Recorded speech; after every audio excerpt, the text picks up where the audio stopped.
ఈరోజు నాకు గుర్తుపెట్టుకోండి, ఏదో ప్రభువు సన్నిధిలో మనం ఉండటం కాదు, మనము దేవుని రాజ్యంలో ఎదుట నిలబడేంత శక్తి కలిగిన వారిగా మనం మారాలి. ఆమేన్, హల్లెలూయా.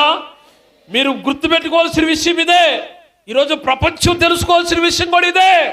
రాబోయే దినాలలో క్రీస్తు ప్రత్యక్షమైనప్పుడు కొంతమంది అంట ఆయన చూసి గుండెలు బాదుకుంటారంట, కొంతమంది గంతులేస్తారంట. దేవునికి స్తోత్రం. అయ్యయ్యో మేము నమ్మలేదే, అయ్యయ్యో మేము వెళ్ళాము కానీ విశ్వసించలేదే, అయ్యయ్యో మేము పరిశుద్ధంగా బతకలేదే, అయ్యయ్యో నీతిమంతులుగా బతకలేదే అని కొంతమంది గుండెలు బాదుకుంటారంట. కొంతమంది అయితే ఎదుర్కొని ప్రభు ఎదురు నిలబడతారు. దేవునికి స్తోత్రం, హల్లెలూయా. కాబట్టి ఉదయకాల సమయం ముందున అక్కడ ఎట్లా జరిగిపోతుంది, ఎక్కడ జరిగిపోతుంది కాదు, నువ్వెలా ఉండవు దేవుని సన్నిధిలో, నువ్వు నిలబడగలుగుతావా దేవుని సన్నిధిలో అన్న విషయాన్ని